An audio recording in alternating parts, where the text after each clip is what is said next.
everybody. Welcome to our October Lunch and Learn. Victoria is out of the office today, so it's me. My name is Katie Salas, Programs and Partnerships Director at Represent Women, and we are joined today by Lynn Maniscalco and with Emerge. And actually, let me pull up my tab to give you guys a little bit of information. I'm going to do just a quick introduction of Emerge and what we'll be chatting about today, and then I will pass the mic over to Jamie, and we will be together for about an hour today, 50 minutes to an hour, learning all about running for office and building women's political power. So let me make this smaller. Alrighty. Has everyone on this call actually heard of Emerge? Maybe like give a hand raise virtual or your actual hand if you have heard of Emerge. Friends, I have friends here. Hi, friends. So many. Yeah. Yeah, most of us. It's a big organization, a great organization. So Emerge is the nation's premier organization that recruits and trains Democratic women to run for office.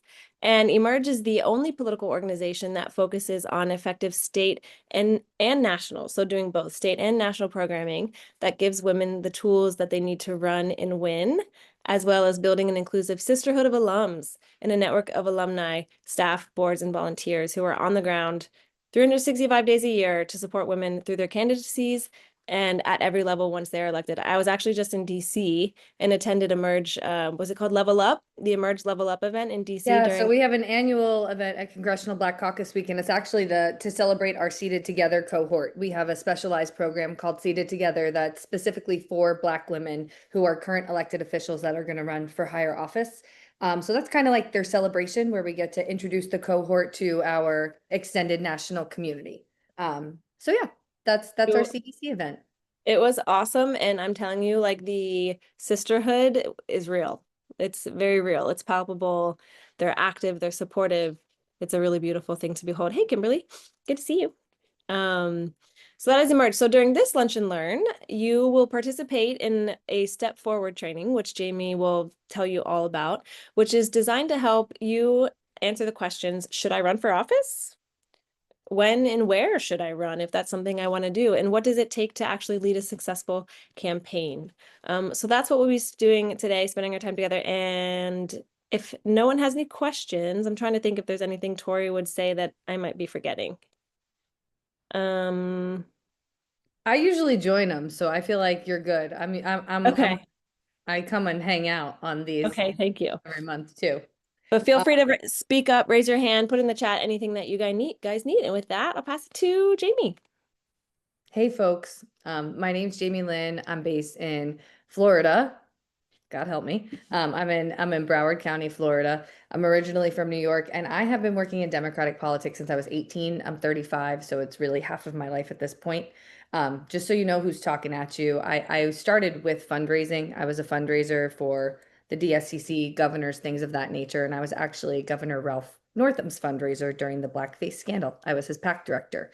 And when that happened, I quit and I started my own firm, Thea Solutions, where I still have a consulting firm where I only help women, BIPOC folks, and folks from the LGBTQAI plus community now get elected, those skills that I learned at the top.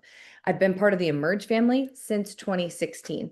In 2016, I started to come in as a fundraiser trainer for Emerge. All of our trainers in the Emerge program are volunteer. Except for our specialized programs for Seated Together and Gavel In, because we understand that this network needs women who have been in the trenches to provide skill sets and knowledge to other women. And then we build that network, and those are people that can come help you on your campaigns if you decide to do so. So I've been around Emerge now for almost a decade, primarily as a volunteer fundraiser trainer for I think I've trained about throughout 20 states how to raise money for your campaigns through Emerge. In 2018, I was their national finance director, went to Ralph Northam, started my firm, and now I've been back at Emerge full time for about a year and a half as the deputy national training director.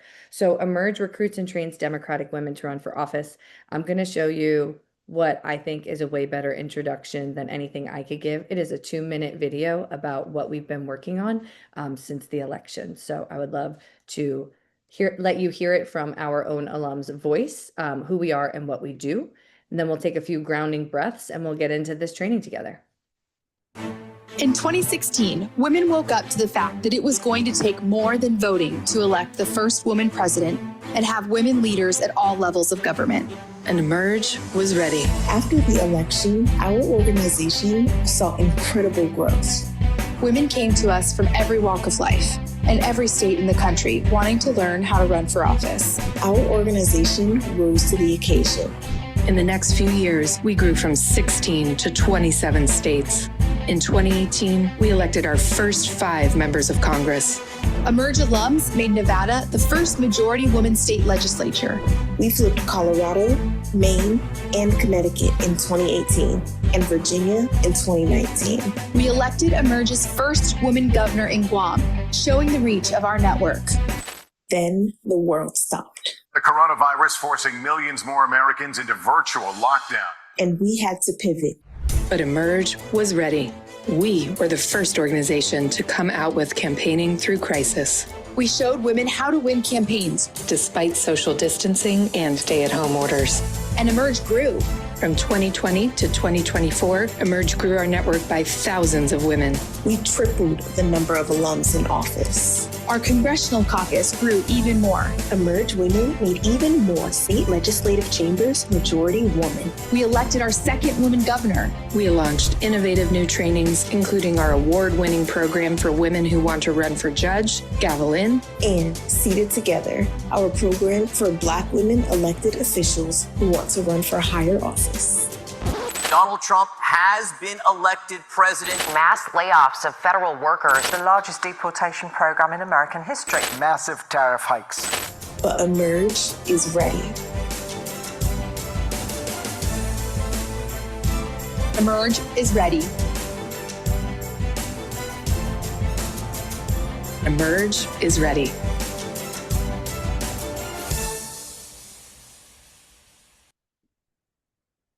Woo!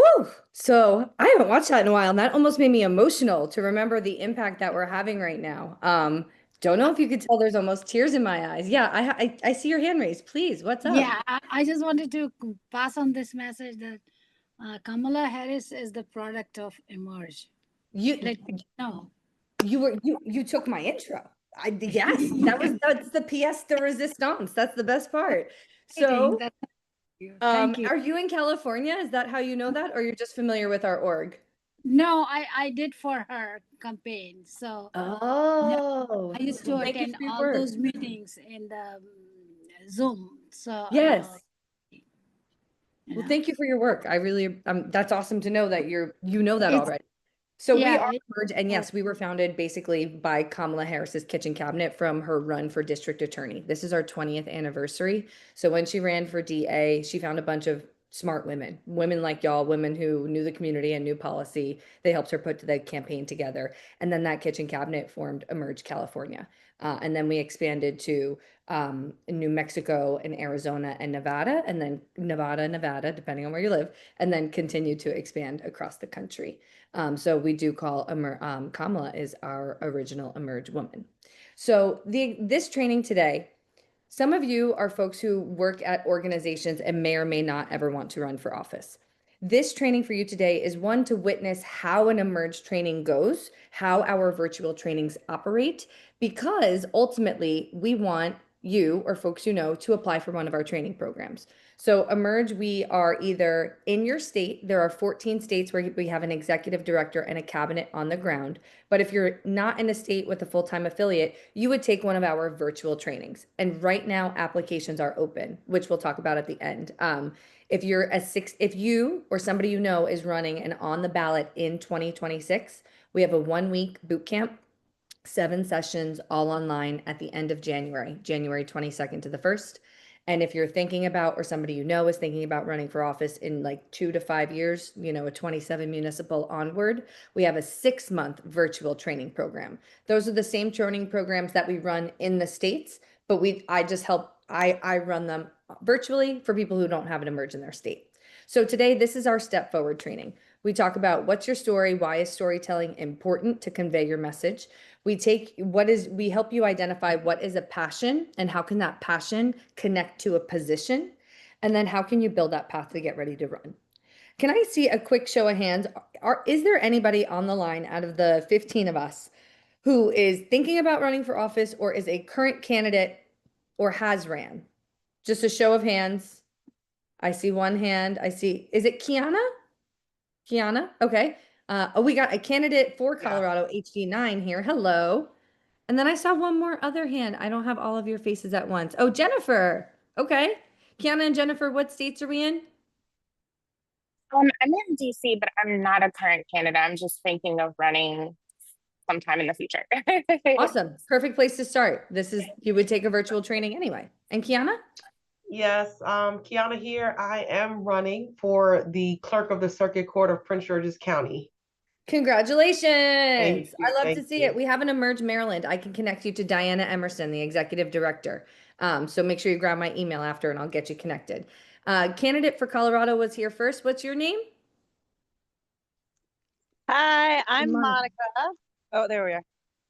Hi, I'm Monica Van Buskirk. I'm in Denver, Colorado. Nice. Awesome. And then Kimberly, you running or are you thinking about running? My apologies. I'm driving for a few minutes, so I'm going to stay off camera. Yes. I'm currently hold office. I'm currently a council member in the Plymouth, Minnesota, which is the third largest economy in Minnesota, west of Minneapolis. Got you. Thank you for being here.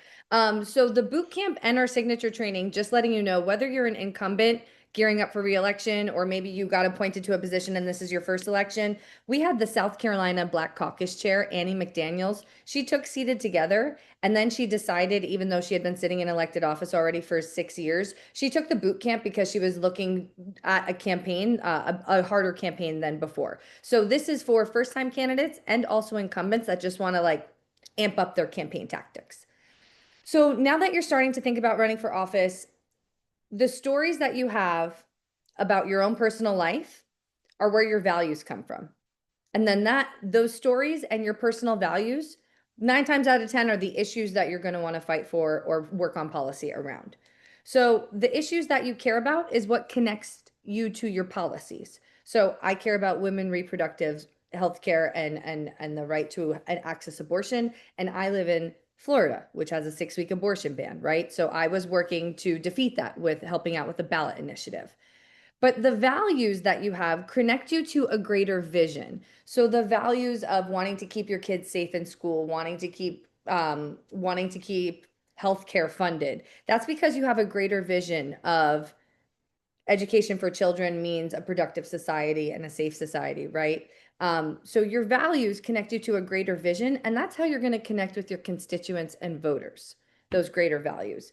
But when you distill it down, when you're talking to somebody at the door on the phone, it's your personal stories that connect you to one another. So finding your why and your personal story is how you become the most authentic candidate and the candidate that connects most with your constituents. So for example, this is true. I oppose cuts to Medicaid. My Nana right now is in a nursing home facility on Medicaid funds, right? In the richest nation in the world, no one should be without health care, especially those with disabilities, seniors, and children. So the issue, personal issue, I oppose cuts. The value supporting that issue is I believe that everybody should have access to health care, no matter who they are or what their conditions are. But the story behind it, for me, it's my Nana. My Nana relies on Medicaid for her medical care. And as she ages, and now my Nana is in a nursing home, I want to make sure she has access to the health care she needs. So you can say on a stump all the time, I oppose cuts to Medicaid. Or you could say on a stump or knocking on somebody's door, in the richest nations in the country, nobody should be without health care. But what actually makes you connect and the different sauce of an Emerge candidate and why our candidates are 6 times more likely to win is because we help you find your why and those personal stories and turn that into something that you can connect with your constituents on and build policy around.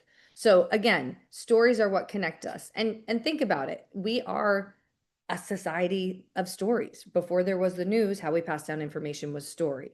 And one of the best public speaking tactics, the TED Talk tactic, is to start in the middle of a story, placing someone in a place, in a moment. So take about 20, 30 seconds, write down 2 issues that you care about and connect each to a why. So you heard 2 examples. I care about women's rights to abortion access. I've had an abortion myself. I think everybody should have that opportunity. I care about Medicaid because my Nana is sitting in a nursing home, and it's because Medicaid is able to afford that. Kimberly, is that a new hand or the same hand because you're driving? I'm going to put your hand down because I know you're driving. Don't you worry about it. Okay. All right. So we're in a smaller group. I usually put you in breakout groups, but because we're in a smaller group, does anybody feel comfortable coming off mute and talking about one of your issues and why you care about it, or what the personal connection is for you?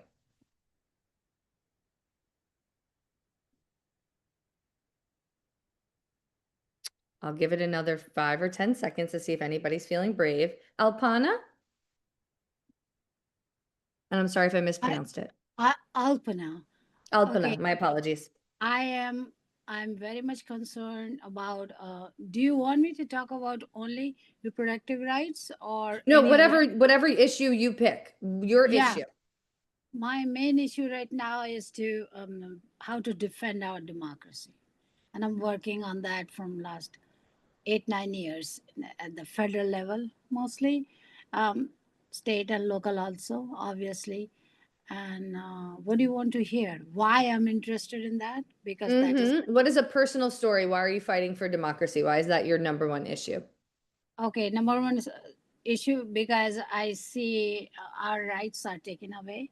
Like our reproductive rights, our healthcare rights, our voting rights, all kind of rights.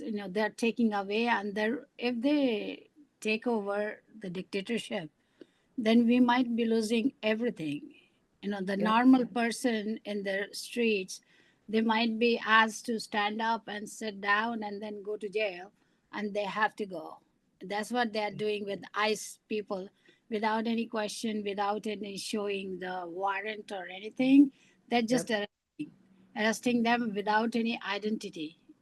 They don't have they don't show identity card. Their I know. faces are covered. All these things, to me, 25 years here, I feel like this is not democracy. And we have to stand up for our democracy. I do agree with you. We Does have anybody else want to share their why or their one issue? I can share mine. Oh yeah, please, Jennifer. So, I guess overall, I would say basic needs access, so like food, housing, but housing affordability is something that I'm really passionate about. And going back to like a personal story, my mom, for most of my life, has been a single mom, low income single mom, and struggled with housing insecurity before. And even I've had trouble sometimes like paying my rent because the cost of living is so high. And so that's something that I really care a lot about. Yes, that's perfect. That's perfect. There are candidates now, like Delegate Adele McClure. You're in the DC area, so she's right there. She represents just in the Northern Virginia. On her campaign, she spoke openly about how she was unhoused, and she and her mom were unhoused. And when she got elected, one of the first things she did was make it so that if you are under 18 years of age, you do not have to pay to get copies of your birth certificate, social security card, anything like that anymore, because a lot of unhoused younger folks don't have access to those documents, which means that they don't get access to bunches of services or even can get into schools. So that's a great, thank you for sharing your personal story.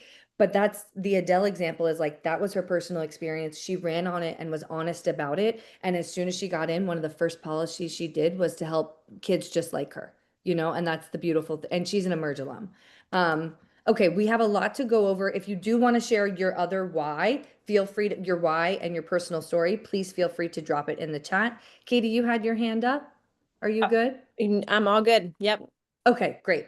So these are some of our alums actually at the DNC. These are two of our alums that went through our Seated Together program, Senator Liz Miranda from Massachusetts and Gina Curry, Pennsylvania State House Representative Gina Curry. Melissa Watson Ward is my boss, and I really don't know that woman, which I really apologize for. But these two are graduates of our Seated Together program.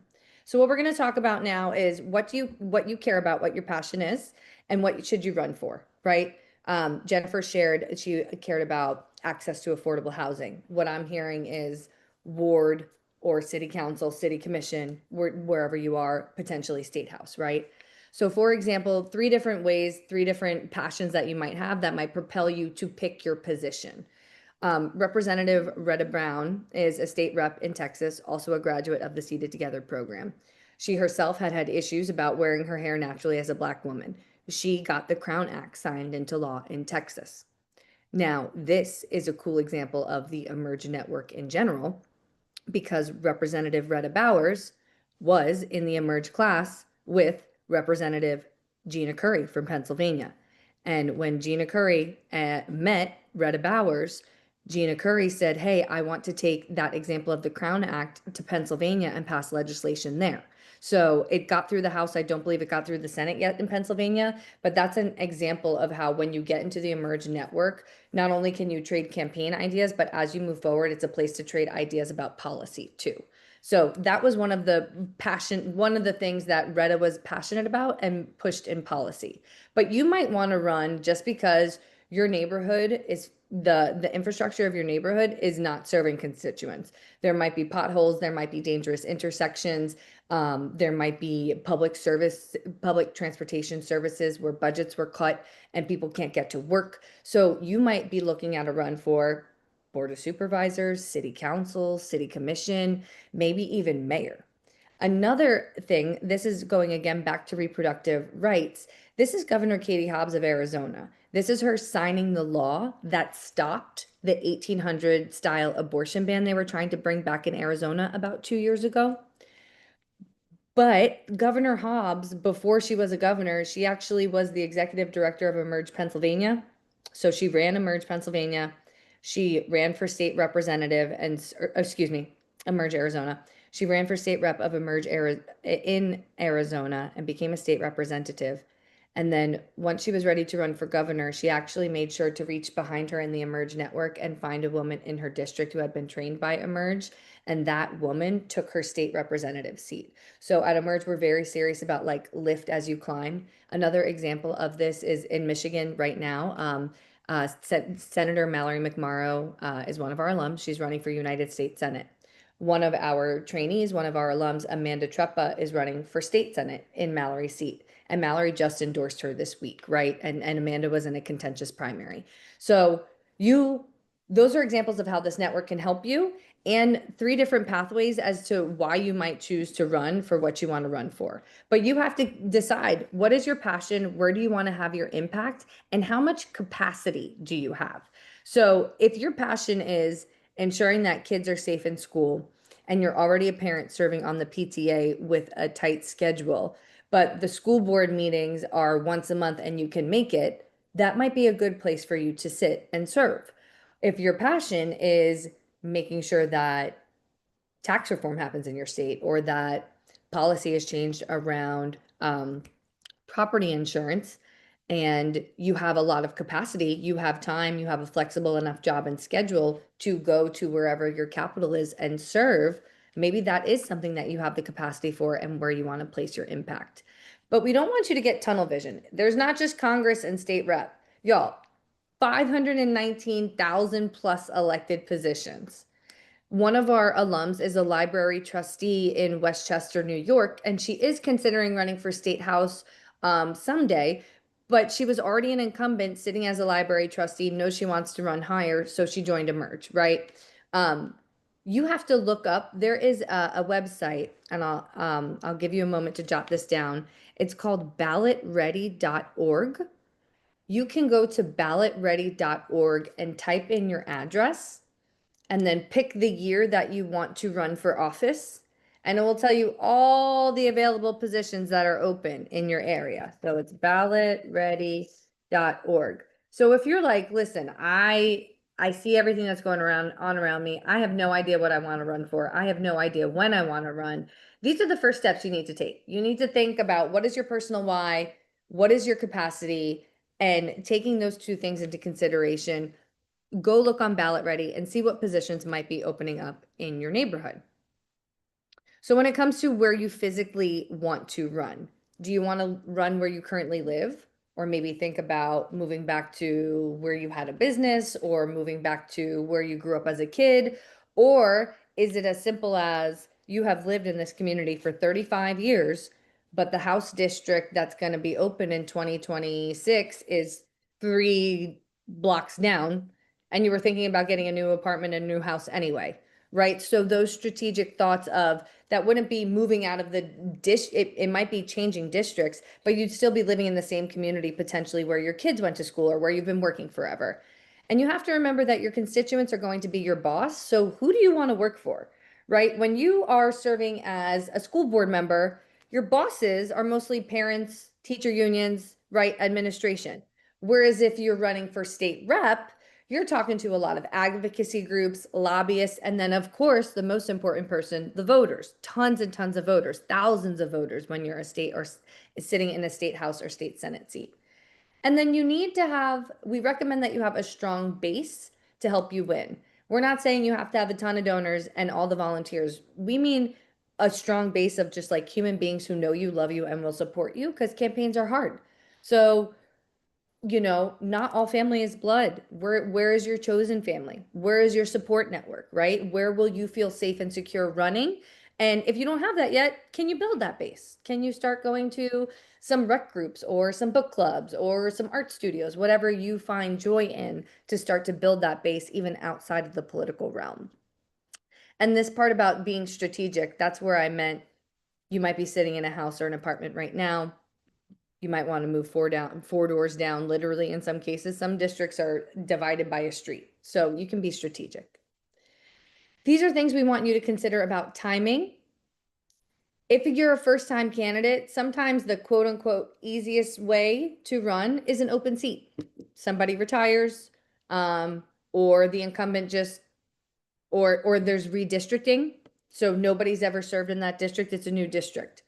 When you decide to challenge an incumbent, it does become a little harder. I'm never going to lie to y'all, right? Challenging if you are a Democrat running against a Democratic primary can be tough. But if you actually represent your constituents better than the incumbent, we have so many Emerge alums who have kicked incumbents, Democrat or Republicans, out of their seats. But that's something to think about. That usually means the campaign will cost a little more money and you might need more volunteer and base support. And then think about what else is going to be on the ballot. In 24 here in Florida, we had recreational marijuana and the ballot amendment to overturn the 6-week abortion ban. So there was so much energy on the progressive sides and a lot of Ds were coming out to vote. So that would probably have been a great year to run as a local D, because there were so many organizations talking about all the Democrats on the ballot. And then you have to look at your personal life. What are your relationships? Do you have kids going to college, kids in school? What is your spouse, partner, or roommate or whoever in your life? What is their, how will this impact them or their family or your family? And what is your finances? You don't need to be rich to run, but we are very forthcoming in that when you run for office, there's usually an impact to your job in some way, whether it's taking some time off work to do some activities. There are plenty of people who never take a day off work. I've had people who were waitresses who went through the Emerge program and trained and ran for local office at the same time. But it's just a consideration of how would running impact your personal finances. And then if there is a path of victory to win in this seat, are you prepared to do all the work, right? So if there's a path to win, that is going to depend on the conversations you have in your community and the math that you do, right? It's part of what we teach you in Emerge is there's some mathematical formulas, or we also just have an Excel spreadsheet where you can input the numbers of how many people voted, how many people will you need, how many doors will you need to knock on, and there's math to this, right? So finding a path to victory in your seat is sometimes mathematical, and it's also getting consensus from the community, the advocacy groups, the volunteers, your Democratic Party. And are you prepared to do the work to launch a competitive campaign for the seat? This is especially if you're going up against an incumbent on the Democrat or a Republican side. It does take time. You got to do that call time. You have to call donors and volunteers. You have to call voters. You have to knock on doors, go to community events, go to local Democratic committee meetings, build up your name, thinking about all of those things.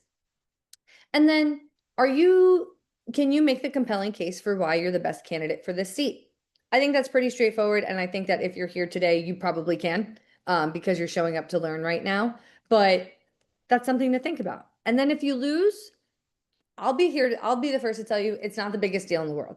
Sure, it sucks. You run a campaign to win. But if you lose, you built a community of volunteers. You built your political profile. You now have a donor list that you didn't have access to. You've gained new followers on social media.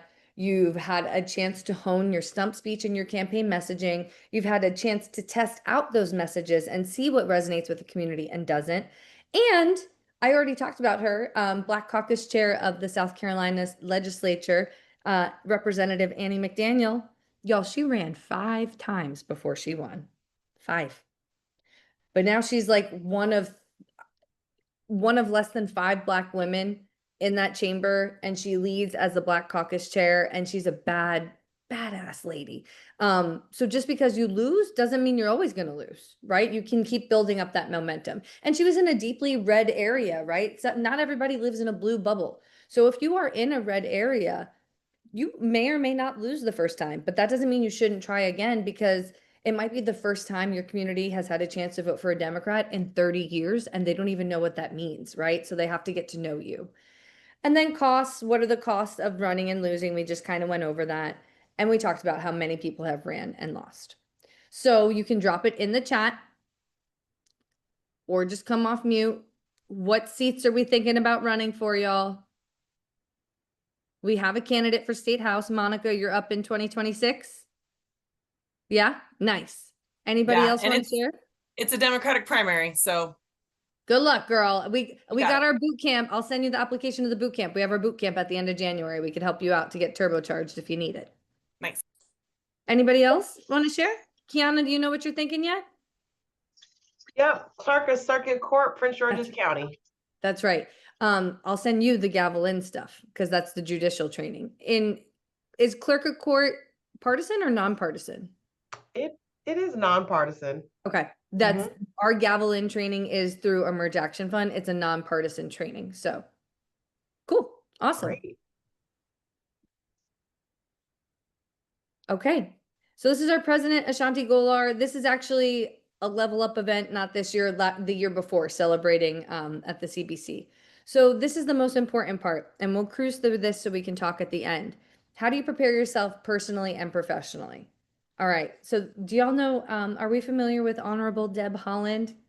She's the first ever Indigenous woman to serve in a cabinet. She was the Secretary of Interior. Now she's running for governor of New Mexico, and she's an Emerge alum. She's awesome. All right. So you're running for office. What do you need to be true for you to be 100% ready? You're never going to be 100% ready, right? There's always going to be something. Like, sorry, your taxes aren't going to be done. You're still going to owe some money here. Maybe you haven't, whatever it is, right? Whatever it is. Maybe you wanted to get the dining room renovated before you took, like, it could be so silly. But you're never going to be 100% ready. The good news is that's okay. And there's a lot you can do to get ready. Kamala says it all the time. I think she says it in her book, right? Stay ready so you don't have to get ready. Stay ready. So personally, even if you're not thinking about, even if you're like, okay, I'm sitting here, it's the year 25, I'm not running until 26 or 28. I want to live in my community more, etc. You can be doing all this now. Personally, caregiving, finances, work, skeletons. Talk to the people in your life, and do you have their support to run for office? And what does that look like? Meaning, if you have caregiving responsibilities, kids or elders, do you have partners, spouses, friends, family, who can help start to delegate and shuffle the load, right? We all know that Emerge is a program for Democratic women to run for office. We all know that the mental load that we carry is 10 times more, right? A lot of times. So how can you even now, if you're not even going to run for 2 to 4 years, how can you start to talk to people about the realities of being in call time endlessly, weekends doing campaign events, and who's going to help care for those who need caring in your family? You will not, we highly at Emerge, we recommend that you don't take out a loan. And I personally, as somebody who's fundraised forever, I tell my clients not even to put a dime of their own money in it. We teach you at Emerge how to fundraise so that you can fundraise the money, right? So that's our professional advice. But what we mean about cover the personal finances of the campaign, meaning you might want to buy new professional attire, right? you will likely have to take a little bit of time off here and there. How will your finances be impacted by running for office? And maybe can you start a small little savings account where you call it, you know, your own personal campaign funds even now, so that when you're on the road and you want to buy lunch, you got that money saved and you're not spending your campaign money. Just simple things like that, like long-term prep. And then work again, talk to your jobs, right? Depending on what you do, you may or may not be allowed to run for office.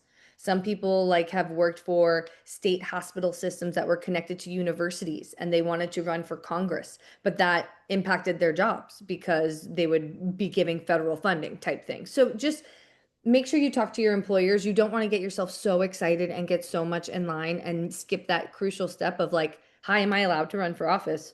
And if I need to take PTO, so be it, but I'm going to run for this seat. Am I allowed to do it sitting in this role? Because you never know if your organization is getting, you might run for city council, but they give out funding to local orgs, etc. So just do your due diligence. And everybody's got a skeleton in the closet.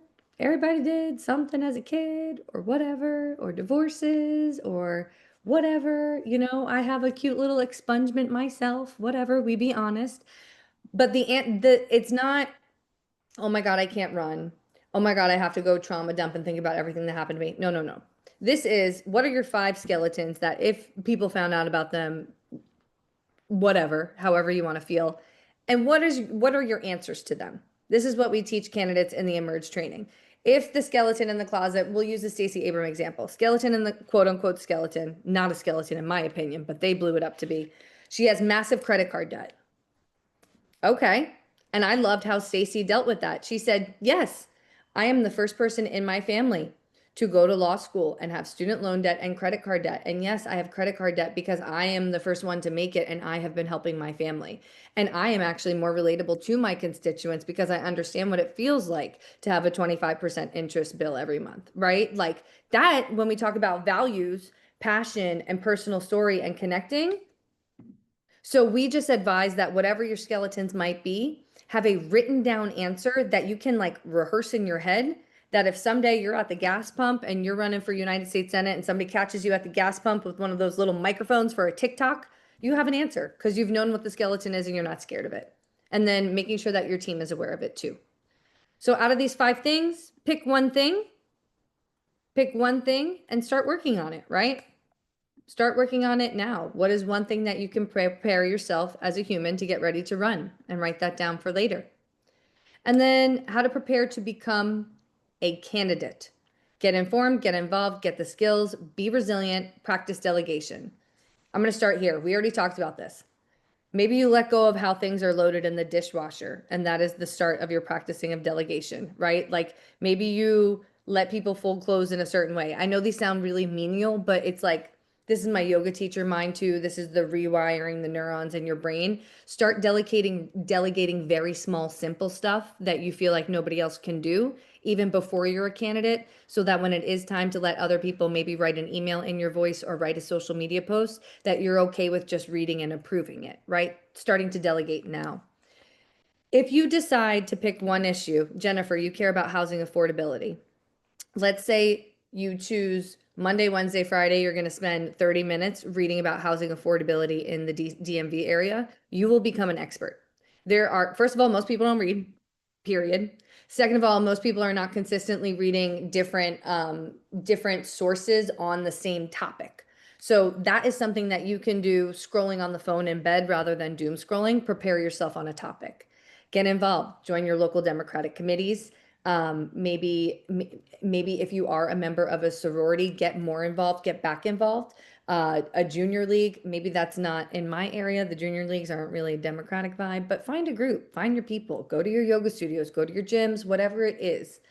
And then gain the skills. Hard pitch for Emerge. If you've never ran for office, if you don't know how to write a stump speech, how to fundraise, how to figure out what your win number would be, that's what we teach you to do. We teach the mechanics of the campaigning, public speaking, things of that nature. Getting involved and gaining skills, great place. Toastmasters. Basically, every community has a Toastmasters. It's usually free. It's a place to practice public speaking, and it's a community group. And a lot of people in Toastmasters are business owners. So then you're meeting potential donors too. Campaigns are tough. Figure out how you're going to keep up your stamina. And also prepare yourself safety-wise ahead of time. The other thing we do at Emerge is we do a bunch of continuing education. Every year we do a session on candidate, cyber, and physical safety. So practicing resilience or being prepared could be, maybe you do install a Ring camera or some cameras in your home. Maybe you, something I found really interesting, maybe you love to garden and they're advising now like big hedges or big rose bushes by the windows, by your doors. So those are things that you can do to prepare yourself safety-wise as a candidate. So pick one of these, get informed, get involved, and that's one thing that you can work on to become a candidate. Also, everybody will get this slide deck, so you'll get this information. And then the last thing, we're going to cruise through this. I know we're at 43 already. Talking about your network. Who do you have in it? How can you make it bigger? And how can you actually deepen the bonds that you do have so that when you call somebody to either come volunteer or donate to your campaign, they'll want to help you because you've been helping them. So you got to power map yourself. Who do you know? Holiday, birthday, wedding list, Facebook friends, LinkedIn, friends and family, everybody you've ever worked for, anybody who's helped you along the way, the guidance counselor from high school, if they're still around, even if you're 50, right? Like those people end up giving $50 or come and do a volunteer shift for you because they're so proud of you. People in your religious group, book club, knitting club, boards and commission you've served on, who do you know? And then who provides what in your network? Who is your go-to to talk on the phone, who has nothing to do with politics, and you could bitch about all the crazy stuff going on in the Dem party? Who can help with childcare or elder care? Who knows policy? Who has expertise in your area? Who knows about housing in your area? Who has resources, meaning who can maybe help you get an office? And then who has access to information? Who's been around the block? Who knows the community drama? Who's been sitting on that same porch for 50 years and knows everything about your community? And then who do you not know? Are there like local podcasts or local digital magazines where there are opinion leaders and business talking? Do you want to join or stop by a chamber meeting and meet some business leaders? Religious community leaders that you don't know, right? Like if you are a practicing Muslim, do you know some folks in the Jewish and Catholic and Christian community? Do you want to, right? Issue-based organizations, do you know who's running the Planned Parenthood, League of Conservation Voters, activists that you meet out there, electeds, the orgs who endorse, and your local press? These are people that you can pull into your network. And Rua is now running for governor of Georgia. She's an alum. We're very excited for her. And then ways that you can expand your network before becoming a candidate. Join a board, start volunteering. You can look at, you can go to United Way, type in United Way, your city, volunteer opportunities abound. Join a social club. I kind of talked about that. If you're in a sorority or maybe a junior league or something like that. You can run for HOA board, especially if you're going to work on housing issues. Saying that you were president of a HOA is a lot of clout. If you have an HOA, engage or run for your PTA. And this is the most important, current campaigns. If you want to run for office, you need to be knocking on doors and building relationship with candidates and volunteers now, so that those are real, authentic relationships that are long-term ones. You don't just show up as a candidate. You've been knocking on doors for people running for school board and state house and mayor and city council in your area, so that you are one of those volunteers and that people know you and trust you, and then you're the person stepping up to run. So do your research, figure out when school board and city council meetings are happening. See if there's maybe an elected official that you want to ask out to coffee, or see if you can drop by their office. Elected officials love to talk about themselves. So if you say, I am a constituent, I would love to learn more about how you got to this role, I'm looking forward to serving, sometimes you'll get a Zoom meeting. And then how to deepen this network. Help somebody find a job. If you are that person who connects a business owner to a future employee, they find you as reliable. Recruit others to join boards and commissions to you. Refer people to reporters. If there's a badass Black-owned woman business who does community service, and when school's out in the summer, they provide meals for the neighborhood kids, you putting them on and calling the local press and saying, hey, there's this community leader who's been doing this great work. I really think this is a great story that our community would care about. The press now sees you as somebody in the know in your community, and that business leader will be grateful to you for helping expand their reach and for noticing the work that they do. Volunteer for electeds, we talked about that, and donate even if it's literally $3 or $5. Why do I say that? When you ask to go meet with an elected official, which all of you should once you start running for office, you should try to meet one-on-one with all the local electeds around you. The first thing they're going to do when you send an email saying, I'm a candidate, I'd like to meet, they're going to look you up. They're going to see, have they ever volunteered for my campaigns? Have they ever donated to my campaigns? Are they part of the local Democratic committee? What's on their Instagram and Facebook? So even if you are a person who has donated literally $3 or $5 to a candidate, they'll be like, oh, wow, they gave a shit about me. And they'll even be, that's how egotistical some of these elected officials are, okay? Just a tip, just a tip. And then activate your network now. Invite people to the protests, invite people to come knock on doors, invite people to donate to other candidates, invite people to take an emerge training with you. Maybe both of you are getting ready to run for office. Who knows the donors in your area? And can you be honest with them and say, hey, I'm thinking about running for office. You know folks that I don't have access to. Can you help introduce me to some of them? Can we go to coffee together? And who actually responds and does what they say they're going to do? So activating your network now with low lift stuffs like come knock on doors for this or come text bank with me for another candidate is a really great way to figure out who's going to show up for you when you are going to be a candidate. These are some of our executive directors, Elaine in Vermont, Arvina in Wisconsin, and Becca in Texas. So this is it. Review your notes from earlier. What is one thing you can do in the next 30 days to grow one of your personal or political goals? So I'm working on my taxes right now from 2024, y'all. It's a personal finance goal because I may or may not decide to run in 26 and I can't do that, or excuse me, 28. What is your one goal? And then we didn't put you in small groups because it was such a small group.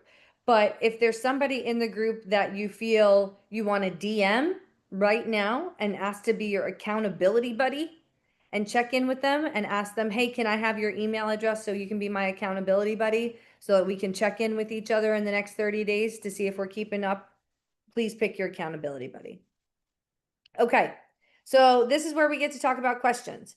So if you want to run for office and you're running in 2026, you would come to the boot camp in January 22nd to February 1st. It's 7 online sessions, a Saturday, a Sunday, and then 3 evening nights, and then a Saturday and a Sunday. That is only for people who are on the ballot in 2026. If you're going to run for office in 27 or beyond, you would join our signature training. This is our original training. The boot camp we made recently. It's about 6 or 7 years old. But the training that we've been doing for 20 years is it's 5 to 6 months, 70 hours of in-depth campaign training.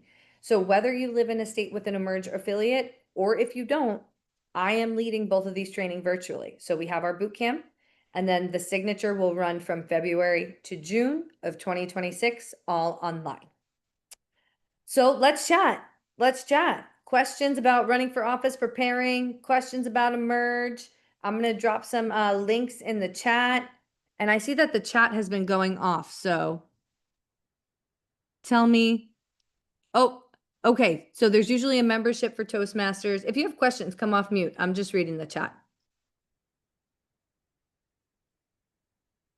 Does anyone want to share their experience with Toastmasters? Or their experience with any of the things that Jamie maybe mentioned? Networks, resources. I've been on Toastmaster. Did you feel like it was a good place to build connections and work on your skills? Yes and no. Okay. You have to find a group that works for you. It's not terribly, hang on a second. It's not terribly expensive. And depending on what city or what area you're in, depends on the community that you'll be working with. It's in DC, it's for example, the World Bank sends lots and lots and lots of staff members there to learn how to public speak, and also to learn how to public speak in a language that may or may not be their native language.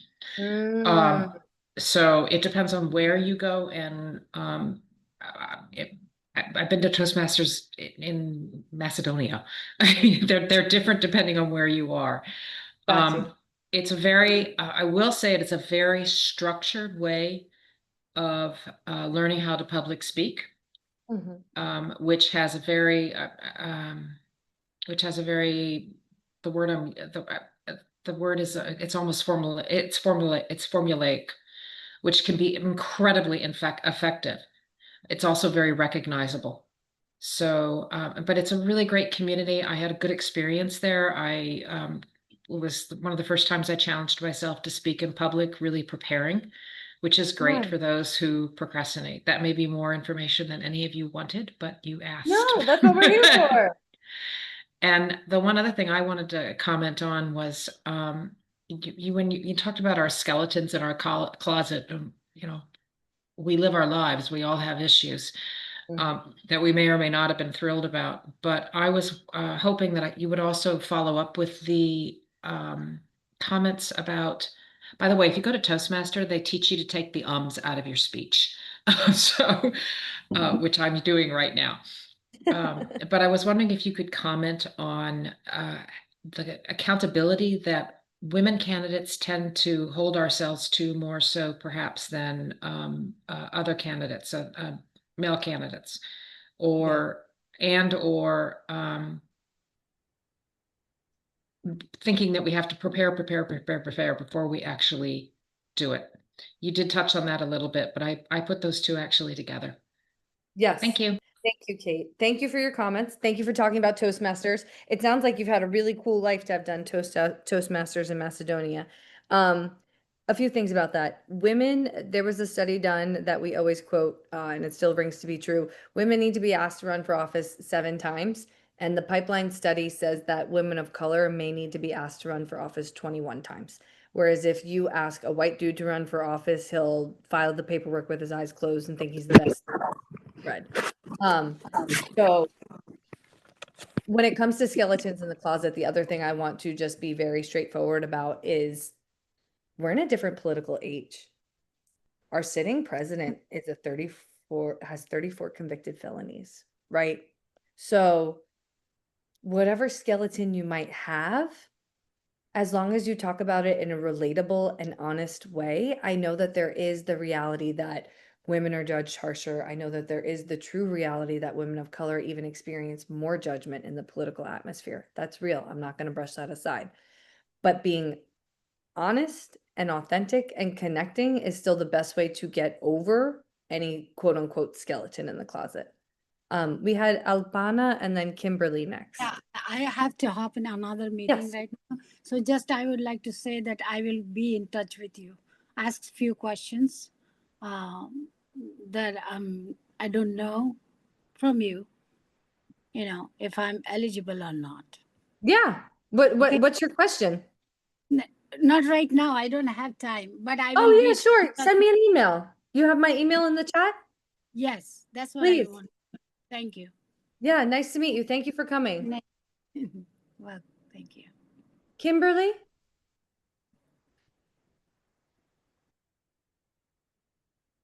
You're on mute and I know you're driving, so just be really careful and you need to unmute yourself. All right, can you hear me? Yes, ma'am. Mm-hmm. Yeah, and I'm not driving anymore, so but Okay. thank you for watching out for me. One of the drivers for me, and I would just encourage anyone on this call that does belong to a labor union. There's a statistic out there, it's a couple years old, so it's probably not the most up to date, but it's glaring that out of the over 7,200 state legislators in the nation, only 117 come from working families. That is glaring. And so and that includes people like me, where I'm a political operative. I have 3 university degrees, but I happen to be working for working people, right? So you take those folks out of the mix too, and then it's probably even fewer people, right? So to me, if you're part of a labor union, use that network. They're going to raise money for you quicker than anybody. I didn't even need to ask for my city council campaign, and I got 10,000 in donations, like literally in less than a week, and I didn't even have to ask. They just heard I was running for office. So use those labor union networks, And regardless of kind of like what your why is or your key issues are, when you're in front of those groups, I would encourage you to use that statistic and really drive that point home to those crowds. Thank you so much for bringing that up. I did not realize. I would love to get those numbers for real, for real. I might contact the AFL-CIO to get the most up-to-date numbers. At Emerge, where I'm actually I'm a union leader. Emerge is SEIU union workplace, and I am on our executive board. So yes, talk to your unions. It's not only the local unions, then there's a statewide, then there's the international, and the unions. If you are a union member, will be so happy to know one of their members are running. Any other questions, comments, or concerns? Kiana, I don't have your email, so I just DM'd you the gavel in stuff. Jennifer, I have your email to send you signature. Monica, I do not have your contact info if you want the boot camp. So you need to text me your email or just email me, whatever. And then Kate, your hand's up. Hi, thank you. I wanted to follow up with, and I think I just blanked on what I wanted to follow up with on. Oh, I know. On the funding issues, I loved your comment that you said, I encourage you not to put any of your own money into this, and don't go into debt for it. I wondered if you could speak a bit about the pressure many candidates feel. I know that I've felt them for signing up for, this campaign finance package, or this cost for your webpage, or this for that. And I was really struck at the hard sale and the impression you got that there was no only choice. You had to go that route. And that's just reflecting my experience. I did not. I walked away from it, but I was really, really struck at how many people were encouraging me to sign up for subscriptions and year-longs and some very, very, very expensive services, especially with respect to fundraising and social media presence. I'll second this. The vendors come out of the woodwork. Oh yeah. Oh, excuse me. I'm trying very hard not to call them out, frankly, but by name. But it's just I was astounded. So it's very real. It's very real. But this is where you get to practice your elected official voice of, I'm still in the beginning parts of my race and I'm still raising money. No, thank you. And I know they may call you, they may email you incessantly. It doesn't matter. What I always suggest, and I've been a call time manager and a finance director on the start of many campaigns, all you need at the beginning is somebody to help you make fundraising phone calls and a donation link and a place for checks to go. That's all you need for the first month. You can make a free Instagram and Facebook page. You don't have to pay for a website. You don't have to have a party platform. You don't have to have a prospectus. You don't have to have walk cards. You don't have to have yard signs. You can just start with your personal Rolodex of the people you know, your phone, an Excel spreadsheet to take notes, and a way to process those beginning contributions. So that once you build up your first 2,500, your first 5,000, 10,000, whatever you decide, then you can go back to those organizations and say, I was trained by Emerge. I know that I need to raise my seed money and just have some money in the bank before I start committing and spending. So now I'm ready to talk to you. Now, yes, I will buy your call time tool. Now, yes, I'm interested in your texting platform. But you're the boss of your campaign. You don't have to answer those emails. You don't have to answer the calls. They'll be there to answer your call when you're ready to pay for it. Hit the phones is hard. Be committed to fundraising. Many candidates sometimes tire out asking for donations, but it is the foundation that your campaign is built. And we go over that extensively. I know we're right at 2:01, but just so you know, there is one of our longest training sessions is the fundraising. It's 6 hours broken up. Emily's List comes in to do it. We teach you how to do the hard ask, find donors.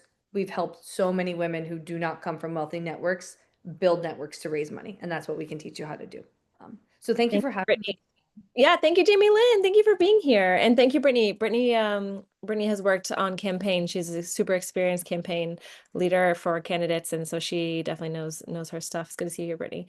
Yeah, and thank all the rest of you also for being here and for sharing your experience and for your passion and for your hearts and just not giving up, which is tough right now.